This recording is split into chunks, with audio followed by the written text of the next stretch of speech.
সুপ্রভাত বন্ধুরা, দেশ ডেলি ব্লগে আপনাদের সবাইকে স্বাগত। আশা করি আপনারা সবাই খুব ভালো আছেন, আমরাও খুব ভালো আছি। তবে চলুন আজকে আমার ভিডিও শুরু করা যাক। অত্যাধিক গরমের জন্য আমি খুব অসুস্থ হয়ে গেছিলাম, সেজন্য আমি অনেক দিন কোনো ভিডিও দিতে পারিনি। এখন আপাতত শরীর ঠিক আছে, এখন রোজই ভিডিও দেওয়ার চেষ্টা করব। রান্নার সমস্ত সবজি আমার কাটা হয়ে গেছে। একটু পাট শাক কেটে রেখেছি, এখানে রয়েছে বেগুন, কুমড়ো, আলু, পেঁপে আর মাছ। কুমড়ো আর পাট শাকে একটু ভাজা করব, আলু পেঁপের তরকারি করব, আর কাজুলি মাছ করব। আর ছেলের জন্য আর মাছ, ও কাজুলি মাছ খায় না ছোট বলে। তবে চলুন এক এক করে রান্না করি আর আপনাদের সাথেও সমস্ত কিছু শেয়ার করি। প্রথমেই আমি পাট শাক কুমড়ো দিয়ে ভেজে নিচ্ছি। এই কুমড়ো দিয়ে পাট শাক ভাজা আমাদের বাড়ির সবাই খুব ভালোবাসে। আমার আজকের আলু পেঁপের সবজিটা মোটামুটি রেডি হচ্ছে, আর একটুখানি বাকি আছে। ওদিকে আমার আলু পেঁপের তরকারি গ্যাসে হচ্ছে। আজকে একটু আমি আমার কথা আপনাদের সামনে বলছি। এই যে এই মানুষটার সাথে আমার যখন সবে গ্র্যাজুয়েট কমপ্লিট হয়েছে তখনই আমার বিয়ে হয়েছে, বাবা সম্বন্ধ করে বিয়ে দিয়েছিল। কিন্তু ওই বাড়ির যেহেতু আমরা দুই বোন, বাবা মা নিয়ে আমাদের সংসার ছিল। আমার বিয়ে হলো হচ্ছে জয়েন্ট ফ্যামিলিতে।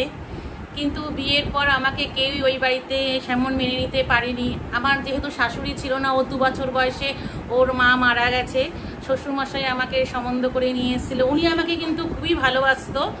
আমার জন্মদিন বলুন, আমার অ্যানিভার্সারি বলুন, উনি প্রত্যেকটা তারিখ ওনার খুব মনে থাকতো। আমাকে প্রচণ্ডই ভালোবাসতো। কিন্তু আর বাড়ির কেউই আমাকে সেরমভাবে মেনে নিতে পারেনি। যাই হোক, এইভাবেই চলছিল। কিন্তু এই মানুষটা আমার সঙ্গে সবসময় বটগাছের মতো ছিল। প্রতিটি পদে আমার সঙ্গে সাপোর্ট করেছে, আমাকে বিশ্বাস করেছে, ভরসা করেছে। সেই জন্যই আজ বিয়ের এত বছর 27 বছর কমপ্লিট হয়ে গেছে, এত বছর ধরে ছিল। তারপরে তো আমার বাবা মা চলে যাওয়ার পর এই মানুষটা বটগাছ থেকে বটবৃক্ষর মতো হয়ে গেছে। আমাদের পরিবারে আমার সংসারে যা কিছু দরকার আমার ছেলের মুখে বলতে হয় না, সঙ্গে সঙ্গে নিয়ে চলে আসে। কি বলবো, সব কিছু খুঁটিয়ে দেখে কোনটা দরকার না, ছেলের কি দরকার না দরকার। এমনকি আমাদের কিছু বলতেও হয় না, ব্যাগে করে নিয়ে চলে আসে। সাথে সাথে জ্যাকের খাবার, জ্যাকের ওষুধ সবই নিয়ে আসে। আর এই এপ্রিল মাসের আমি বলছি, এই অত্যাধিক গরমে যখন আমি খুবই অসুস্থ হয়ে পড়েছিলাম, আমার 2 বার স্ট্রোকের মতো হয়ে গেছিল, তখন এই লোকটা কোনো চিন্তা ভাবনা না করে, আমরা যেহেতু ফ্ল্যাট বাড়িতে থাকি, টপ ফ্লোরে, আমাদের গরমটা প্রচণ্ডই বেশি। ও কোনো চিন্তা ভাবনা না করে সমস্ত নিজের টাকা খরচ করে ছাদে শেড দিয়ে দিয়েছে, যাতে আমার পরিবারের যাতে কোনো অসুবিধা না হয়। আমার ছেলে তো আপনাদের ছাদ বাগান অনেকদিনই দেখিয়েছে, ও দেখাবে। আমাদের ছাদে খুব সুন্দর শেড হয়ে গেছে। আমি আজকে বলতে বাধ্য হচ্ছি যে টাকা পয়সা তো সবারই দরকার, টাকা পয়সা ছাড়া যেমন জীবন সংসার চলতে পারে না। কিন্তু সাথে সাথে এমন একটা মানুষেরও খুব প্রয়োজন যে সমস্ত কিছু বুঝবে, সমস্ত কিছু সাথে থাকবে। কি আর বলবো, আমি এই দিক থেকে ভগবানের কাছে অশেষ কৃতজ্ঞ, ধন্যবাদ জানাই ভগবানের কাছে ঋণী, যে আমাকে এরকম একটা মানুষের সাথে আমার বাবা বিয়ে দিয়েছেন। আমি আজ গর্ববোধ করি। যাই হোক, আজকে অনেক নিজের কথা বলে ফেললাম। আরেকদিনও বলবো আমার জীবনে আরেক অধ্যায়, আরেক কষ্টের অধ্যায়। সেই অধ্যায়ও ও সঙ্গে ছিল, সেটা ছেলের হওয়ার সময় সেই অধ্যায়ও আপনাদের সাথে একদিন শেয়ার করব। যাই হোক, এতক্ষণে হয়তো আমার পেঁপের তরকারি হয়ে গেছে। চলুন ওই দিকেই যাওয়া যাক। জ্যাক বাবা এখন টুকটুক করে বিস্কিট খাচ্ছে। জ্যাককে আপনাদের মনে আছে তো, অনেক দিন পর জ্যাককে দেখালাম। আসলে অনেক দিন তো ভিডিওটাও দেওয়া হয়নি। আমরা এখন একটু চা খেয়ে নিচ্ছি। বাবুকেও চা দিয়ে দিয়েছি, ও যথারীতি চা নিয়ে বসে আছে। এই বাবু এখন আমার ছেলের থেকে বেশি বন্ধু হয়ে গেছে। শুধু খাবারের ব্লগ দেখবে আর বলবে মা চলো এখানে যাই ওখানে যাই খেয়ে আসি। আমিও যতটা পারি যাই ওর সাথে। সুব্রত অনেক সময় তো পারে না অফিসে কাজের জন্য। বাইকটা বের করবে, চলো মা একটু বেরোই, মা চলো একটু বেরোই। ভালোই কাটছে আমাদের দুজনের ইসে। আবার মাঝে মাঝে ঝগড়াও হয়। আমি আজকে আপনাদের সামনে করে দেখাবো বেগুন কাজুলি। তা বেগুন কাজুলি করতে প্রথমেই লাগবে কাজুলি মাছ। আমি এই সাইজের কাজুলি মাছ নিয়ে নিয়েছি। আর লাগবে বেগুন, বেগুনটা আমি একটু লম্বা লম্বা করে কেটে নিয়েছি। আর লাগবে পেঁয়াজ, টমেটো, কাঁচা লঙ্কা। ধনেপাতা থাকলে ভালো হতো, কিন্তু আমার আজকে যেহেতু ধনেপাতা নেই, আমি ধনেপাতা ছাড়াই রেসিপিটা তৈরি করব। তবে চলুন শুরু করা যাক আজকে আমার রেসিপি বেগুন কাজুলি। প্রথমেই বেগুন আর মাছে আমি ভালো করে নুন হলুদ মাখিয়ে নিয়েছি। এবার কড়াইয়ে তেলও গরম করতে বসিয়ে দিয়েছি। এবার মাছগুলিকে আমি ভালোভাবে ভেজে নেব। আমার সমস্ত কাজুলি মাছগুলি ভাজা হয়ে গেছে। এবার ওই তেলেই আমি বেগুনগুলি ভেজে নেব। আমার বেগুনগুলি মোটামুটি হালকা করে ভাজা হয়ে গেছে। এবার এগুলি আমি একটা পাত্রে তুলে নিচ্ছি।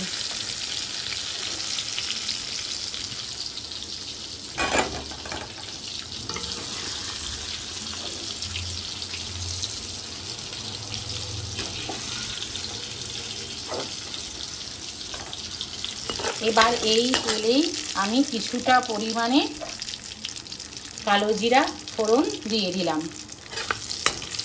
এবার একটু নাড়াচাড়া করে নিচ্ছি। এবার এর মধ্যে আমি দিয়ে দিচ্ছি আগে থেকে পেস্ট করা টমেটো, পেঁয়াজ আর আদা মিশ্রণটা।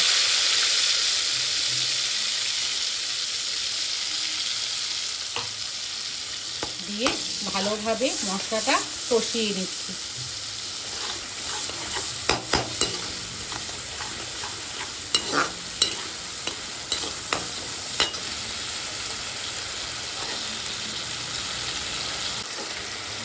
আমার মশলাটা ভালোভাবে কষানো হয়ে গেছে। এবার এর মধ্যে একে একে দিয়ে দিচ্ছি হলুদ গুঁড়ো, কিছুটা পরিমাণে কাশ্মীরি মির্চ আর স্বাদ মতো লবণ। সমস্ত উপকরণ দিয়ে ভালোভাবে আবারও নাড়িয়ে নিচ্ছি।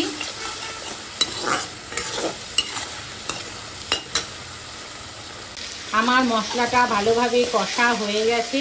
এবার এর মধ্যে আমি আগে থেকে ভেজে রাখা বেগুনগুলি দিয়ে দিচ্ছি। দিয়ে ভালোভাবে একটু নাড়িয়ে নিচ্ছি। আর এর মধ্যে দিয়ে দিচ্ছি কয়েকটা কাঁচা লঙ্কা। আমার মশলার সাথে বেগুন ভালোভাবে মিশে গেছে। এবার এর মধ্যে দিয়ে দিচ্ছি সামান্য পরিমাণে জল। দিয়ে ভালোভাবে সমস্ত উপকরণ মিশিয়ে নিচ্ছি। আমার মোটামুটি ঝোলটাও ফুটে গেছে। এবার এর মধ্যে আমি আগে থেকে ভেজে রাখা কাজুলি মাছগুলি দিয়ে দিচ্ছি।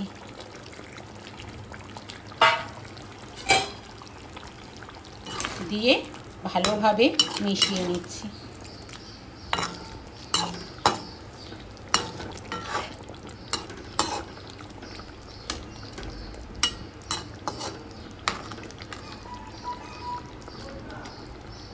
আমার আজকের রেসিপি বেগুন কাজুলি একদম তৈরি হয়ে গেছে। এটা আপনারা বাড়িতে একদিন তৈরি করবেন, খেতে খুব ভালো লাগে। আর আপনারা নামানোর সময় সামান্য একটু ধনেপাতা কুচি দিয়ে দেবেন। আজকে আমার কাছে ধনেপাতা ছিল না বলে আমি আর দিতে পারলাম না। আমার জায়েক বাবা এখন কুটুস কুটুস করে শশা আর আপেল খাচ্ছে, আবার চলে যাচ্ছে। কখন যে কি মতলব হয় ভগবানই জানে। চা পড়ে আছে তো বাবু, খেয়ে নাও খেয়ে নাও খেয়ে নাও খেয়ে নাও। এই আবার চলে এসছে। ও কথা খুব সুন্দর বোঝে, প্রত্যেক কটা কথা আমরা যা বলি খুব সুন্দর বোঝে। দেখেছেন আবার চলে এসছে, সুন্দর ফল খাচ্ছে। এই দেখুন বন্ধুরা, আমাদের ছাদে কি সুন্দর শেড হয়ে গেছে। আমি জ্যাক আমার পরিবার গরমে খুব কষ্ট পাচ্ছিলাম বলে সুব্রত সমস্ত নিজের টাকা খরচ করে ছাদে সুন্দর শেড করে দিয়েছে। আর এই শেডের কারণে অত্যাধিক গরমের থেকে আমার গাছগুলোও একটু বেঁচেছে।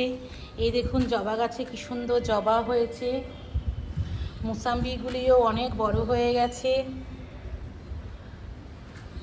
তার সাথে সাথে গন্ধ লেবুটাও অনেকটা বড় হয়েছে, পাশে আরেকটাও বিশাল বড় হচ্ছে। এই দেখুন ডালিমটাও বেশ খানিকটা বড় হয়ে গেছে। অত্যাধিক গরম থেকে গাছগুলিও এবার একটু শান্তি পেয়েছে। আর এই দেখুন পাতিলেবু গাছে সুন্দর কুড়ি এসছে,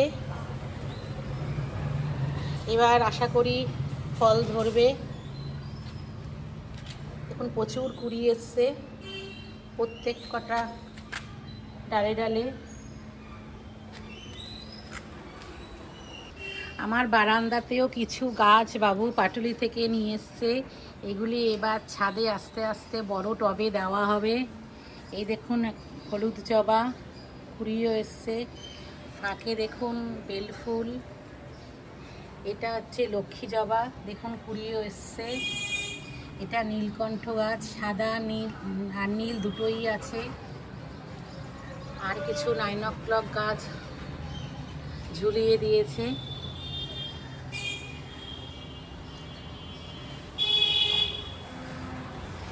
আর এটা হচ্ছে গন্ধরাজ ফুল গাছ। আর এখানে একটা রক্ত জবা গাছ আছে। এই জবাটা হচ্ছে পুরো বেগুনি কালারের হয়, কুড়িয়ে এসছে। এই জবাটা যেদিন ফুটবে আপনাদের সাথে শেয়ার করব। আর এটা একটা সাদা টগরের গাছ। আমি দুপুরে বাবুকে খেতে দিয়ে দিয়েছি পরোটা, কুমড়ো দিয়ে পাট শাক ভাজা, আলু পেঁপে তরকারি, বেগুন কাজুলি, ওকে বেগুনটা দিইনি, আর হচ্ছে ওর আর মাছ। শুভ সন্ধ্যা বন্ধুরা, আমরা এখন চলেছি একটু আরসালানে, একটু বাইরের খাবার খেতে ইচ্ছা করছে। সুব্রত অফিস থেকে চলে এসছে, ওর থেকেই পয়সাটা ম্যানেজ করলাম। যাই হোক, চলুন কী কী খাবার কিনে আনবো সবই আপনাদের সাথে শেয়ার করব। আমরা আরসালানে চলে এসেছি। এখানে আমরা আজকে চিকেন তন্দুরি আর মটন বিরিয়ানি নিয়ে নিলাম। আমাদের চিকেন তন্দুরি আর মটন বিরিয়ানি নেওয়া হয়ে গেছে। চলুন তাহলে বাড়িতে গিয়ে দেখা হচ্ছে। আজকে আমার ভিডিওটা যদি আপনাদের ভালো লেগে থাকে তাহলে চ্যানেলটাকে please like, share and subscribe করে দেবেন। সবাই ভালো থাকবেন, সুস্থ থাকবেন। দেখা হচ্ছে অন্য কোনো ভিডিওতে।